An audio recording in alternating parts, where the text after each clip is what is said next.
Está con nosotros entonces Roger López, director de Captura, y Luis Garay, director de Ixocie Mori. Compiten en el sano escenario del mercado, ¿no?, boliviano, y tienen mucho trabajo desde hace años en esto. Quiero comenzar con Roger, y la pregunta es la obvia. Roger, ¿qué pasó? ¿Por qué el primero Rodrigo Paz, que estaba cuarto o tercero en algunas encuestadoras o encuestas, o quinto, y terminó siendo primero? ¿Y por qué siempre Samuel primero y terminó siendo tercero? Es la gran duda que se plantea. Buenas tardes. Buenas tardes, Tufi, gracias por la pregunta. Perdón, Roger, vamos a pegarle un poquito más el micrófono para que te escuchemos. Ahí. Gracias. Perfecto, y muchas gracias por la invitación y saludos a todos los que nos están escuchando, viendo el día de hoy. Bueno, comentábamos antes de iniciar esta conversación que es importante primero setear en qué son las encuestas y para qué sirven. Las encuestas son un instrumento, ¿no es cierto? Y el muestreo particularmente una herramienta técnica que a partir de una pequeña muestra u observación, que en el caso de las encuestas que se han difundido en medios de comunicación, por norma legal son 2.500 casos o más, interpretadas el resultado de 7.4 millones de votantes, ¿no? Así que es interesante ya considerar eso. Y lo potente que es la herramienta y lo usado que viene siendo, no solamente en el ámbito social, electoral, político, sino mucho más en el ámbito comercial y de negocios, ¿no? Y la usan empresas y marcas, instituciones y gobiernos muy importantes. Y lo que hace una encuesta es aplicar una medición en un momento dado del tiempo, donde haces un corte y todo lo que ha pasado previo a ese momento impacta en ese resultado.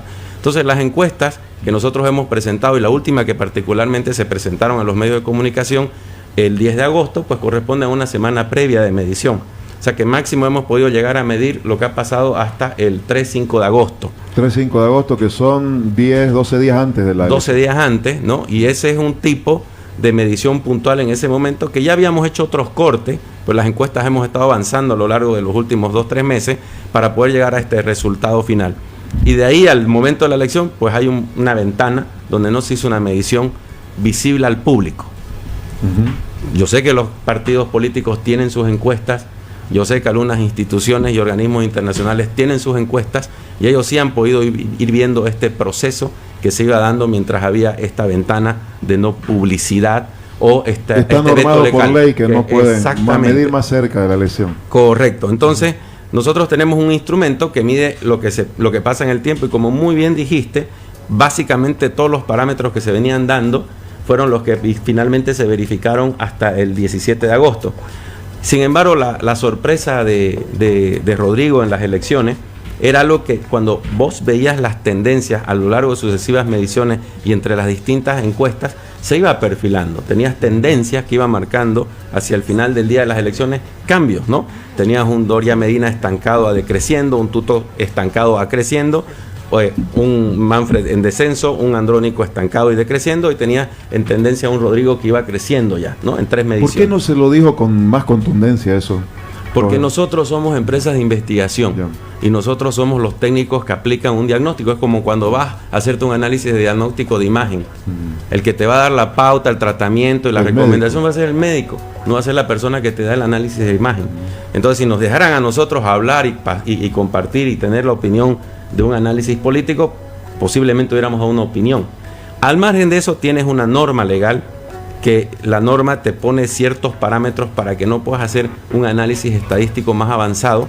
Obviamente tiene un espíritu bastante noble la ley y es democrática, que todos tengan la misma opción, y en el momento en que nosotros hacemos algún tipo de análisis, por ahí se desvirtúa esto que dice la norma. Por lo tanto, están impedidos como técnicos de poder hacer un análisis. Un análisis mucho más avanzado cuando las encuestas se hacen para medios de difusión, ¿no es cierto? Y dentro de este marco, y lo último, y para cerrar, y escuchar también la opinión acá de Luis, nosotros tenemos en esta encuesta las tendencias que marcaban el cambio, y yo recuerdo que antes del día de las elecciones la pregunta era: ¿y qué va a pasar con ese 30% aproximado de residuales?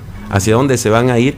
Y la mayor parte de las personas con las que uno interactuaba especulaban que iba a ser Andrónico el que se iba a agarrar los 2/3 de eso, ¿no? Porque siempre se ha hablado de 2/3 aproximadamente de este voto oculto que se va hacia el MAS. Pues fue otro el que lo agarró, ¿no? Se fue a Rodrigo Paz y no a Andrónico. Bueno, Luis, la misma pregunta. ¿Qué pasó? ¿Por qué estas diferencias? Rodrigo, que estaba cuarto, tercero, hasta quinto, una semana antes que ustedes difundan, o una semana antes de la elección. ¿Por qué terminó primero el que estaba cuarto? ¿Por qué terminó tercero el que estaba primero? ¿Cuál es la explicación? Realmente, bueno, en primer lugar, buenas tardes a tu equipo y a la audiencia que nos está viendo en este momento. Roger, en realidad lo ha explicado muy bien y es una cosa que ya venimos explicando hace tiempo. El hecho de que las fotografías, las encuestas en realidad son una fotografía de un momento determinado y en realidad son una buena foto de ese momento, son una representación de la realidad de lo que está sucediendo en ese momento en base a todo lo que se viene acumulando y a todo lo que se viene registrando hasta el momento en el que se toma la fotografía. El tema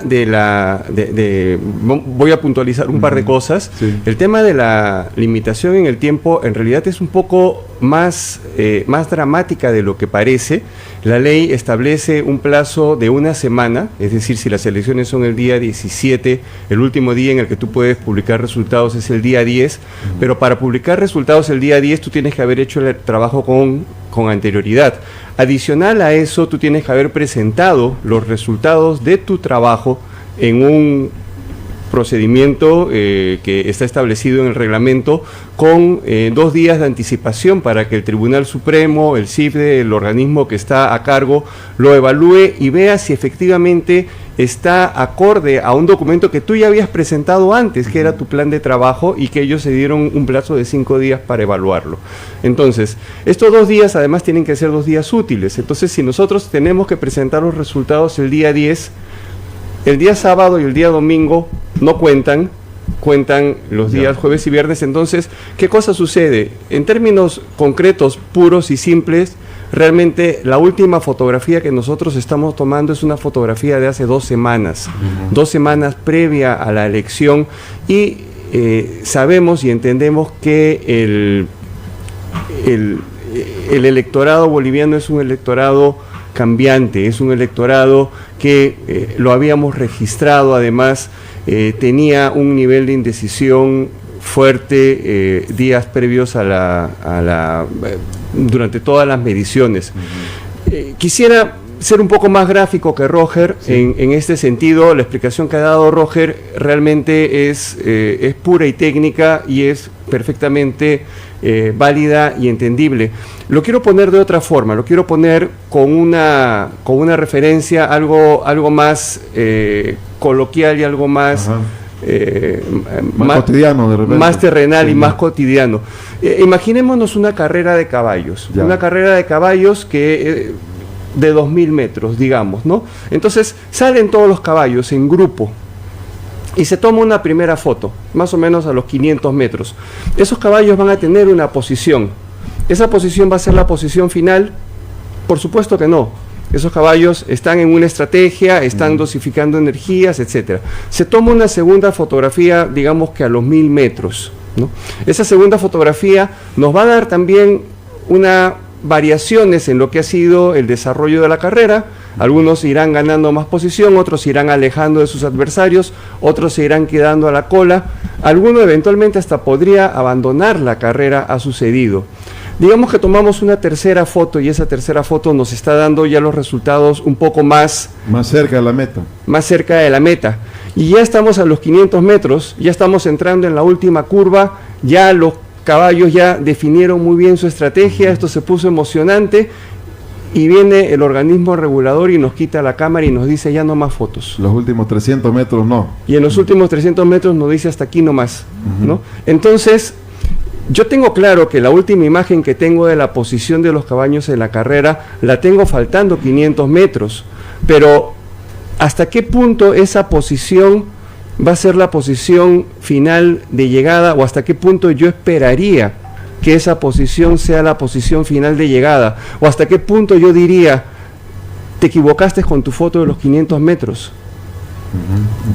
Te equivocaste, o sea, tu foto está mal, porque mira, no acabaron así.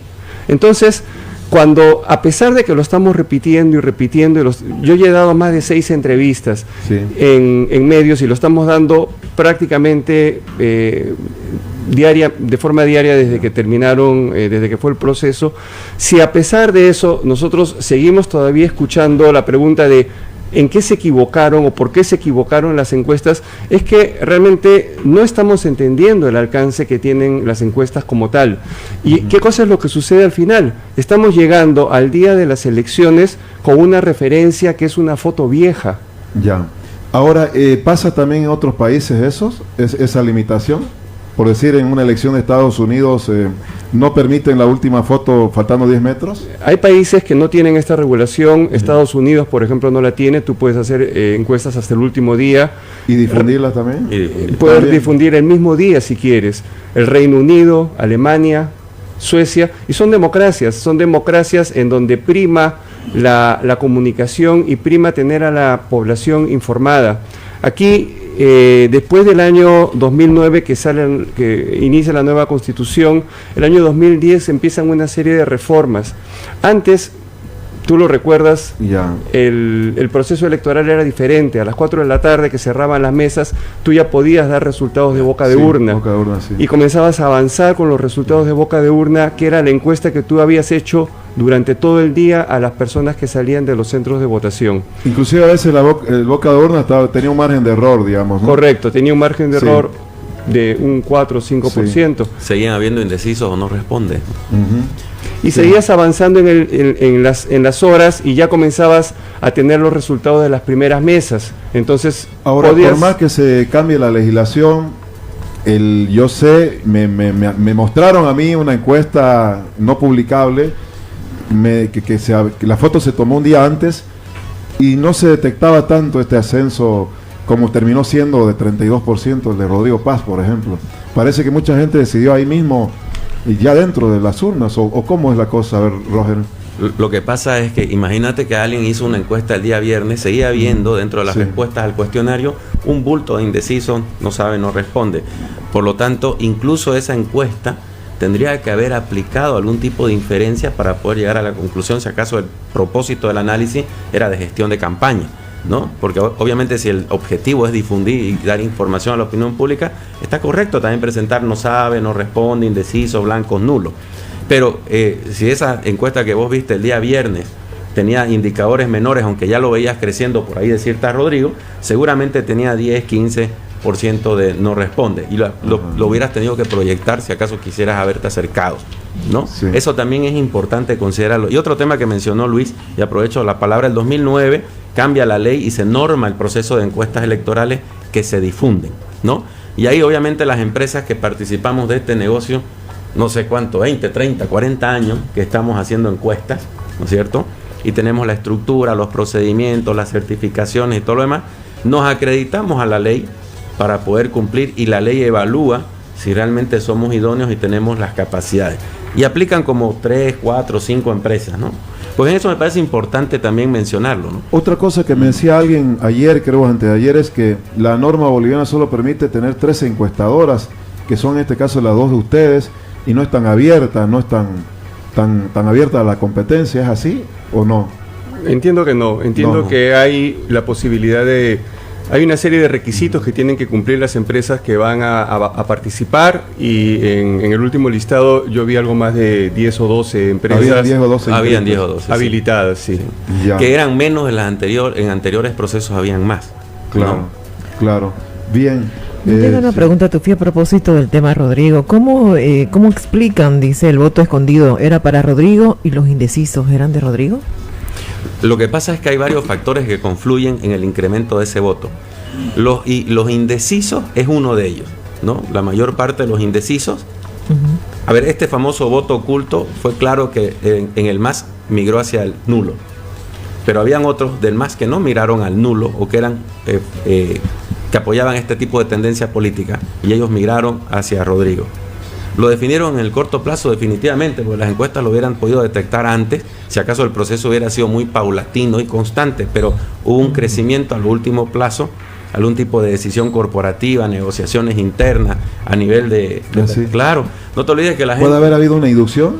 Pero todo es posible. A ver, cuando nosotros normalmente estamos atendiendo a la opinión pública y sabemos que hay distintos estratos, culturas, sociedades participando de este tema, Pues no todos usamos digital para comunicarnos. No todos usamos televisión para comunicarnos. Y cuando bajas a la parte más popular de la base de la pirámide, ellos se manejan en grupos, comunidades, sindicatos o agrupaciones, y los mensajes fluyen por WhatsApp, ¿no? Entonces, cuando logras hacer acuerdos con dirigentes de senda de estas agrupaciones, logras movilizar bastantes personas, ¿no? Seguramente eso los analistas políticos sin duda lo saben. Interesante. Pero sí. Ahora, me decía alguien que trabaja con muchas encuestas, en Bolivia es muy difícil alcanzar a un 15% de hogares muy rurales o de personas que no tienen un hogar consolidado, y por eso siempre va a haber un 15% de misterio en los encuestados. No sé, Luis. Cada vez se ha hecho realmente más sencillo. Las únicas dificultades que nosotros hemos encontrado para llegar a los sitios definitivamente alejados son los bloqueos y ese tipo de situaciones, pero realmente una vez que tú estableces cuál es la muestra a la que debes de llegar, no hay nada que te impida hacerlo. Puedes tener limitaciones de tiempo, ciertamente, hay lugares que están más alejados, puedes tener limitaciones geográficas, puedes tener algún sitio que está cerrado por una autoridad y no te dejan entrar, porque están protegiendo a la autoridad o por lo que fuera. Sí, el caso de Evo Morales. Sí, sí. Ahí no pudieron entrar. Ahí no, digamos. Directamente evitamos hacer encuestas en ese lugar. Pero quería complementar un poco la respuesta que había dado Roger antes y que estabas planteando tú hace un momento. Y es entender un poco esto del indeciso.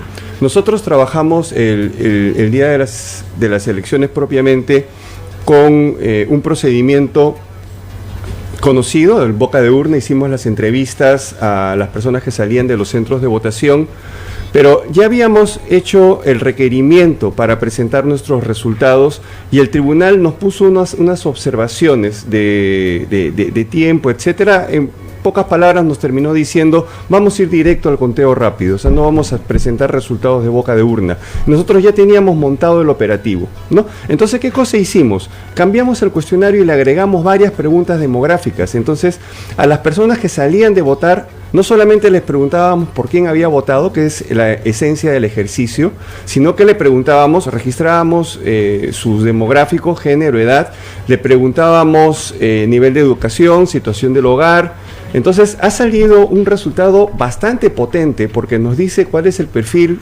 del votante de cada uno de los participantes en estas elecciones, incluyendo el blanco, incluyendo el nulo, interesante, incluyendo también la pregunta de cuándo decidió su voto. Ahora, y con esa información, ¿cuál fue el votante de Rodrigo finalmente y el de Tuto, Luis, más o menos? En este momento, para terminar la idea, en función además de lo que estabas comentando, tenemos la certidumbre, o sea, se hicieron más de 37,000 encuestas. No es porque sean muchas encuestas, es que sean mejores. Simplemente que esto de acá nos permite tener una bajada de información muy desagregada. O sea, vamos a poder leer toda esta información que de hecho ya está publicada en la página de Unitel mediante un Power BI que es interactivo y uno puede ir jugando con los filtros. Pero en el caso de Rodrigo Paz, el 50% de las personas nos dijo que decidió su voto una semana antes. Y dentro de ese 50%, el 19% nos dijo que decidió su voto el mismo día. Ah, miren ustedes. El 40% decidió su voto una semana antes en el caso de Tuto, ¿no? Ajá, sí. En respuesta a ese indeciso que veníamos viendo cómo venía. Después, en términos de perfil, la mayor parte de los votantes de ambos son un poco más hombres que mujeres, en el caso de Tuto como en el de Rodrigo. Están un poco más en el rango de los 25 a los 39 años en ambos casos, ¿no? Pero terminan siendo en realidad bastante parecidos a lo que es el perfil demográfico en general. Las variaciones que hemos observado en términos de sociodemográficos van más por el lado de la situación del hogar, por ejemplo. Las personas que han votado por Rodrigo son personas de un poco menos acceso, menos una situación económica no tan buena como la de los que han votado por Tuto. Yo los invito a que visiten la página de Unitel. Interesante, voy a visitar. Entren al banner de perfil del votante y van a encontrar el detalle de toda esta información. Sí. Y además hay otra información que ya era visible a partir, previo al análisis que está mencionando Luis, las zonas geográficas, ¿no? Ya. O sea, contundente el occidente versus el oriente. El occidente con Rodrigo y el oriente con Tuto. Bueno, ahí se hace esa nueva reconfiguración. Tengo un par de últimas preguntas, la contestan si quieren indistintamente. Pedidos de sanción a las encuestadoras, ha dicho Tuto acá, van a tener que mostrar las boletas después de la segunda vuelta, y no se vayan del país, ha dicho. Bueno, otros han dicho hay que sancionar a las encuestadoras. Hay otros que han dicho se venden, tanto los medios como las encuestadoras, o los compran a los encuestadores, los políticos que tienen más plata. ¿Eso ocurre o no? ¿Y qué piensan de las advertencias de sanción? Nosotros tenemos un procedimiento hoy moderno. O sea, hoy día las encuestas se hacen en dispositivo. Ya no se trabaja con esos centros de digitación que se trabajaban antes, ni tampoco se consume la cantidad de papel impresionante que se hacía hace mucho tiempo. Todas las encuestas hoy son digitales, y hay un tema adicional, y es que todas las encuestas están grabadas, ¿no? Hay un disclaimer al inicio de la como cuando llamas a hacer un reclamo, sí, ¿no? Pero la gente no dice su nombre, ¿no? O dice su nombre. La gente dice su nombre, ¿no? Porque eso es un componente de la supervisión, pero nosotros no informamos el nombre de las personas. Correcto. Entonces, no hay papeles que quemar, porque ya todo está digitalizado. Todo está digitalizado, y además todo está disponible. Nosotros tenemos por norma, de acuerdo a esta nueva regulación, que entregar la base de datos de lo que es nuestro trabajo, y eventualmente, si se nos requiere, entregar los audios o lo que sea. Yo tengo acá en la computadora 2.700 registros que fueron los de nuestra última encuesta abiertos. O sea, si alguien los quiere escuchar, los puede escuchar sin ningún problema. Lo que a mí me llama la atención es que se haga esta crítica tan fuerte en base al hecho de que el resultado de un registro de 2 semanas antes no coincide con el resultado final, cuando claramente Tuto ha dicho que él ya estaba registrando en sus propias encuestas que había una tendencia de cambio. O sea, él sabía eso, ¿no? Sí. Él es ingeniero, esto de acá no es nada nuevo para él. Si querés complementar algo, Roger, si no voy a la última pregunta, si trabajarán las encuestadoras en la segunda vuelta luego de estas críticas que han surgido, ¿no? Bueno, las críticas vienen por el lado de las personas que no tienen todavía esta claridad del alcance de la herramienta, ¿no? Que ya lo hemos estado evangelizando en varias entrevistas, y que pretenden que sea exactamente lo mismo y no la consideran como una herramienta de proyección y análisis, y como una herramienta de foto al momento. Las empresas que hemos estado participando habrán de todo tipo y tamaño y color, pero en general nosotros trabajamos todo el año, todo el tiempo, con muchos clientes, y de hecho las ocasiones y las encuestas electorales no son parte que nos vaya a mover la aguja desde el no es parte central del negocio. No es parte central del negocio, así que por ese lado no es evidente. Todo lo que dice Luis es correcto. Hay un proceso de calidad muy fuerte, se hacen escuchas de verificación, los equipos de campo van con supervisores, todo se controla, e encima se entrega a la Corte, y la Corte hace un proceso de verificación también. O sea, todo está ahí. De hecho, ya se han introducido demandas a la Corte, y obviamente todo este trabajo ya está respaldado y documentado, ¿no es cierto? Así que por ese lado no pasa nada. Y bueno, si viene la segunda vuelta, los medios de comunicación quieren informar a la población, y nosotros somos las empresas en las que confían, pues bienvenido, ¿no? Normalmente eso también está en el proyecto. Uno declara quién es el financiador contratante del estudio, y todo es transparente, ¿no? ¿Algo más para complementar, Luis? Una democracia sana es una democracia que se mueve con información. O sea, si hoy día hay voces en contra de las encuestadoras, tendríamos que preguntarnos cuál es realmente la principal objeción, porque yo estoy seguro que entienden que las fotografías que estamos tomando son fotografías fidedignas. El hecho, sin embargo, es que no es una organización, siento yo, que se pueda controlar. Como decía Roger, no estamos sujetos a que nos paguen, no estamos sujetos a ese tipo de influencias. Lo que nosotros hacemos es totalmente transparente, totalmente objetivo. Cuando ya yo empiezo a escuchar muchas voces de personas que dicen: no quiero saber nada de encuestas, no quiero comentar encuestas, ya comienzo a pensar diferente, ya comienzo a pensar que eventualmente podríamos estar nosotros dando un resultado de una foto en un momento que a alguien no le guste. Entonces, matemos al mensajero. O no hagamos encuestas. Imagínate, ¿qué prefiere la población? ¿No tener información? Esa es la alternativa, entonces. Bien, vamos a seguir hablando en lo que queda del tiempo. Roger, gracias. Luis, también ambos son directores de 2 empresas diferentes que han sido fundamentales en el proceso de elaboración de encuestas. Gracias, hasta una próxima.